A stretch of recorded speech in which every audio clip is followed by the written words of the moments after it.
हमको इस गंभीरता को समझना पड़ेगा कि यह सब कुछ आ कहां से रहा है, उसके पीछे की मानसिकता क्या है। और हमारे राष्ट्रीय अध्यक्ष ने भी यह बात कही और सचिन जी भी ने अपनी बात में इस बात को कहा कि हम मानते क्या हैं, हम सोचते क्या हैं। अगर हम ये सोचते हैं, हमारे सोच में है कि धन की देवी लक्ष्मी है, विद्या की देवी सरस्वती हैं, तो धन की देवी जब लक्ष्मी थी तो राइट टू प्रॉपर्टी का अधिकार क्यों नहीं दिया गया? यह प्रश्न पूछना चाहिए ना। जब विद्या की देवी सरस्वती हैं तो महिला और पुरुष को पढ़ने का अधिकार क्यों नहीं दिया गया? यह जब हम सोचेंगे तब हमको समझ में आएगा कि आजादी गिफ्ट में नहीं मिला है, नागरिकता का अधिकार गिफ्ट में नहीं मिला है, राजनीति में शामिल होने का अधिकार गिफ्ट में नहीं मिला है। जो लोग उस वक्त आंदोलन को चला रहे थे, ये उनकी सोच थी कि अगर हमारी महिलाओं के पास पहनने के लिए साड़ी नहीं है। जब कस्तूरबा के साथ गांधी गए चंपारण, तो कस्तूरबा से गांधी ने पूछा कि ये बताओ कि हमारे प्रोग्राम में महिलाएं क्यों नहीं आती हैं? तो कस्तूरबा ने बताया कि इतनी ज्यादा गरीबी है कि बाहर जाने के लिए एक ही साड़ी है, सारी महिलाएं एक बार बाहर नहीं निकल सकती हैं, तो सारी महिलाओं को छोड़ करके कोई एक बाहर नहीं आना चाहता है। और एक कहानी बोल करके मैं अपनी बात को समाप्त करूंगा, उससे आप वस्तु स्थिति को अपने आप समझ जाएंगे। एक बार मेरे घर में शादी थी, सारे मर्द को बारात जाना था। ये आज शुरू हुआ है कि अब जो है बेटे की शादी में मां भी बाराती बनती है और बहन भी बाराती बनती है। पहले ये नहीं होता था। मेरे बचपन में जो मुझे याद है कि जब शादियां होती थी घरों में तो सारे मर्द चले जाते थे और सारी औरतें रुक जाती थी। मेरी तबीयत खराब थी और मैं उस दिन जो है बारात में नहीं जा पाया। बुखार था बहुत तेज और घर में मैं सो रहा था। कुछ देर के बाद मैंने ये देखा, जब बारात चली गई है तो हमारे घर में गाने की आवाज आ रही है, थालियां बज रही हैं, ढोलक बज रहा है और लोग गा रहे हैं, नाच रहे हैं। कौतूहलता बस, आउट ऑफ क्यूरियोसिटी, मैं जाकर के चुपचाप दरवाजे के पास जाकर के देखने लगा।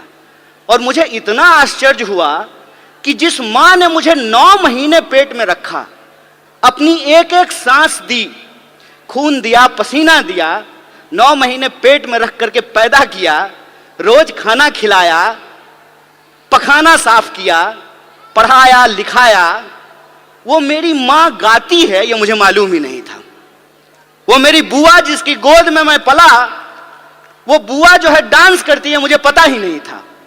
और वो जो एक फोक कल्चर है, वो फोक कल्चर इतना मजबूत है कि वो वक्त मिलता था महिलाओं को अपने भीतर के श्रृंगार को प्रकट करने का, अपने भीतर के प्रेम को प्रकट करने का।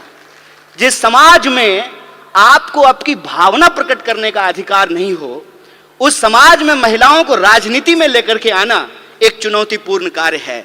और हम जितना आगे बढ़ रहे हैं, यह जो विचार वाली बात है, जो ये कहता है निर्भया कांड के दौरान कि अगर वो उस बलात्कारी को भैया भैया कह करके माफी मांगती तो उसकी जान बच जाती, उसी मानसिकता के लोग जब आज सत्ता में बैठे हुए हैं, तो आपको लगता है कि निर्भया के न्याय के लिए जो कानून आया वो कानून बन पाता? वो कानून इसलिए बन पाया क्योंकि कांग्रेस का नेतृत्व सोनिया गांधी के हाथ में था। इस बात को याद रखिएगा।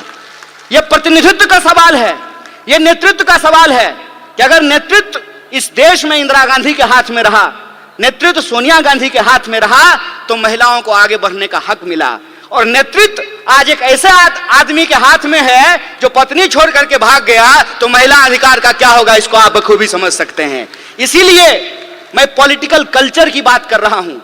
अपराध कहीं भी हो सकते हैं, अपराध छत्तीसगढ़ में भी हो सकता है, राजस्थान में भी हो सकता है, मणिपुर में भी हो सकता है, मध्य प्रदेश में भी हो सकता है।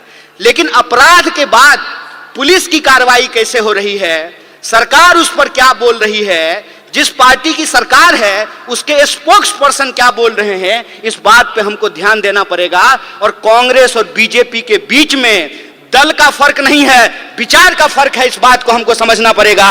और अगर हम समानता में भरोसा रखते हैं, अगर हमको लगता है कि बलात्कारियों को मंत्री, मुख्यमंत्री, विधायक और एमपी नहीं बनाना चाहिए, तो 2024 का चुनाव कांग्रेस पार्टी के अस्तित्व का चुनाव नहीं है। 2024 का चुनाव हम महिलाओं के लिए, हम तमाम नागरिकों के लिए, इस देश के अस्तित्व का सवाल है, संविधान के अस्तित्व के सवाल है। इसको हमको समझना पड़ेगा। और जिन चीजों से हम जूझ रहे हैं, चाहे वो महंगाई हो, चाहे वो बेकारी हो, उन तमाम सवालों को लेकर के हमको घर घर जाना है। और जो संविधान ने जो हमको अधिकार दिया है, समान अवसर का, सम्मान का, एकता का, भागीदारी का, उसको हमको आगे लेकर के जाना होगा। और जो नारा आपने लगाया है, आधी आबादी पूरा हक, अपनी पार्टी और एनएसवाई की तरफ से इस मांग के साथ हम पूर्ण समर्थन में खड़े हैं और आप किस लड़ाई में कंधे से कंधे मिला करके आपके साथ चलेंगे। इन्हीं शब्दों के साथ अपनी बात को खत्म करूंगा। शुक्रिया। इनकलाब जिंदाबाद। जय हिंद, जय कांग्रेस, जय महिला शक्ति। नमस्कार, मैं हूं मानक गुप्ता। अगर आपको हमारा ये वीडियो पसंद आया हो तो इसे लाइक और शेयर जरूर करें। और हां, हमें सब्सक्राइब और फॉलो करना ना भूलें, ताकि आप देश और दुनिया की कोई खबर मिस ना करें। तो जुड़े रहिए हमारे साथ और देखते रहिए न्यूज़ 24।